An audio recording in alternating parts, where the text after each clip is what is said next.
Olá, amigos, sejam bem-vindos a mais um vídeo do meu canal. Eu sou o Lucas Knaip e vamos falar sobre o Chelsea, né, que conseguiu uma vitória muito tranquila, né, contra o Charlton por 5-1, avança à próxima fase da Copa da Inglaterra e, assim, é a primeira partida de Lilian Rosenoir como técnico do clube, né, e a dúvida é, né, como ele vai montar essa equipe. Hoje a gente teria uma impressão inicial, mesmo que com o time B, né, jogando ali com a equipe reserva, só colocando os titulares mais para depois do jogo, né?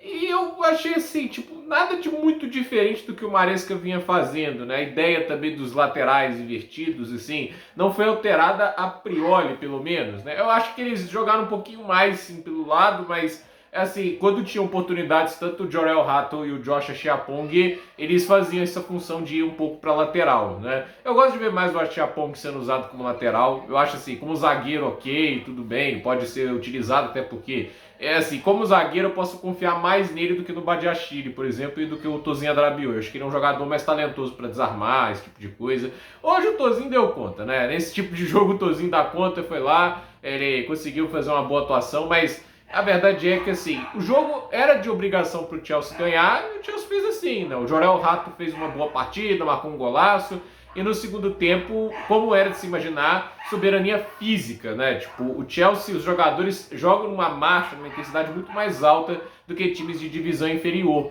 E aí aquele negócio, no início do jogo os times até acompanham, mas quanto mais vai passar no jogo, mais difícil é acompanhar a intensidade, né? Aí o Chelsea faz 2-0, aí você tem aquela momento que o Charlton consegue gol de desconto, mas vai lá o Chelsea, o Mark Gill consegue fazer o terceiro gol.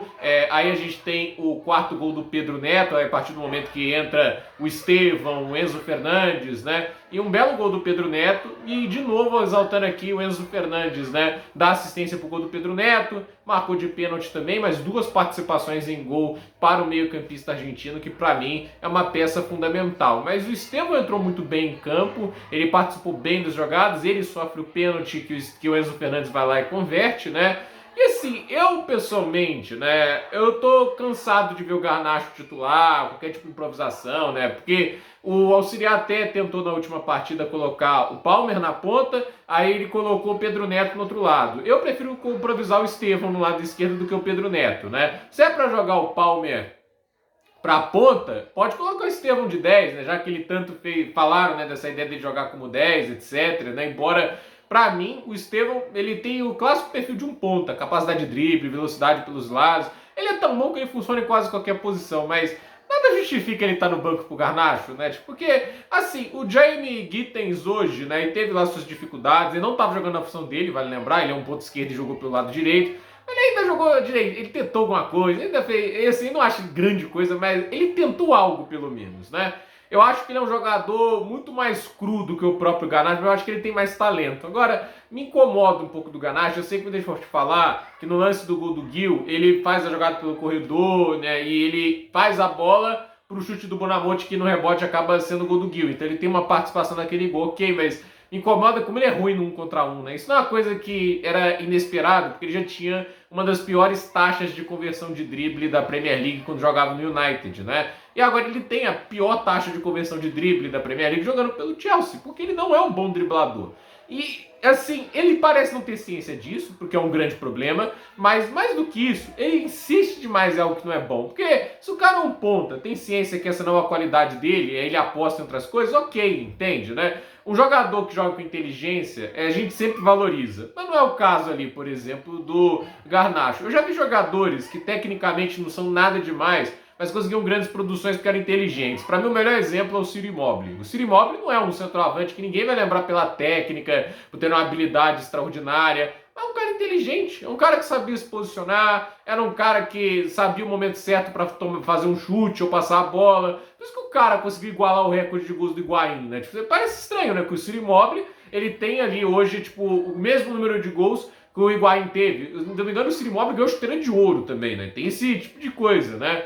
Ninguém imagina, o Ciro Immobile é um jogador nível, assim, os melhores centroavantes do mundo. Não era, mas era inteligente, né? Tipo, era o cara sabia estar no lugar certo na hora certa, né? Tipo, eu não vou falar que ele é o Klose italiano, porque o Klose, tipo assim, né, aproveitou as chances dele como jogador melhor, né? Tipo, talvez em clubes eu não veja uma diferença tão abrupta entre os dois, mas em seleção, o Klose, a gente vê a história que ele fez, né? O Immobile não foi bem na seleção italiana no geral, né? Mas assim, o Garnacho, ele assim, não é um cara tecnicamente brilhante, não vejo, de novo, eu falo, não vejo potencial nesse cara, né? Tipo, uma coisa é você vê potencial, um cara que mostra um talento, uma coisa diferenciada.